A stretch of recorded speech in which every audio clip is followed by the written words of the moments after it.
Okay, folks. In this class, you're going to have to know the parts of the cells. So let's go over the parts of this cell that you can see and things you'll need to know. What I'm going to do is try and create some hotspots here.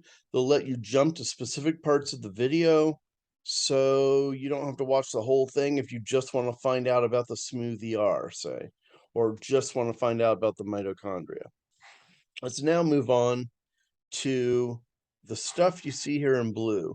This is called endoplasmic reticulum. We've zoomed in here to make it a little easier to see, but this blue stuff we're looking at is all endoplasmic reticulum.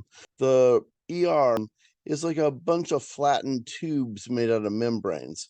And if it has a smooth surface on the outside here, this is what we call smooth ER. Smooth ER it's made out of membrane, and as it grows, smooth ER is going to make lipids, membrane components, things like that.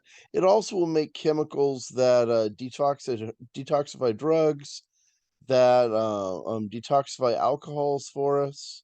And we have the smooth. They look just like flattened tubes made out of membrane. Then we have the rough. These are rough ER, rough endoplasmic reticulum. The difference is the rough ones have little dots all over the outside, little ribosomes. Ribosomes are the things that read the messenger RNA and follow the instructions to hook amino acids together in a specific order. Now, this one, ultra famous. Here we're talking about the mitochondria.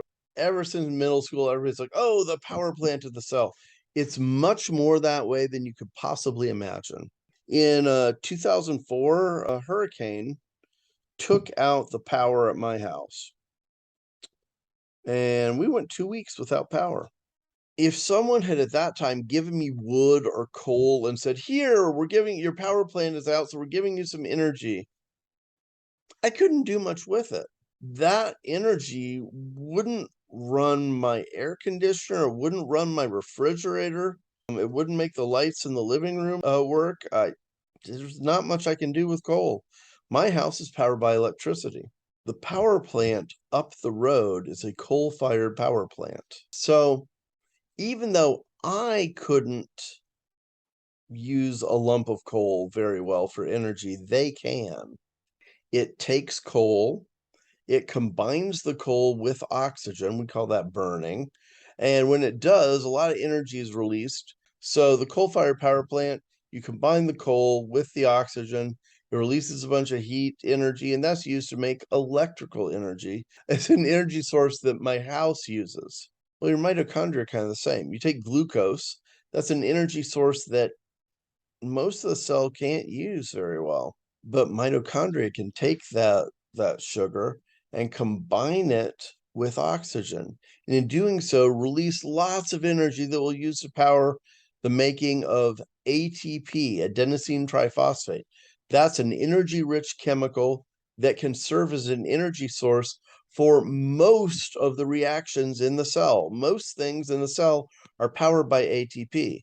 So when we say that the mitochondria is the power plant of the cell, air quotes, it really is. It works exactly like a coal-fired power plant. And the ATP power everything. Just like the electricity made by a normal power plant in the real world powers everything in my house. And we fill that with as many hydrogens as possible. We'll later use the hydrogens to power the making of the ATP. But the job of the electron transport chain is to pump those hydrogens. Anyway, I'm hoping this is helpful for you guys and makes some sense.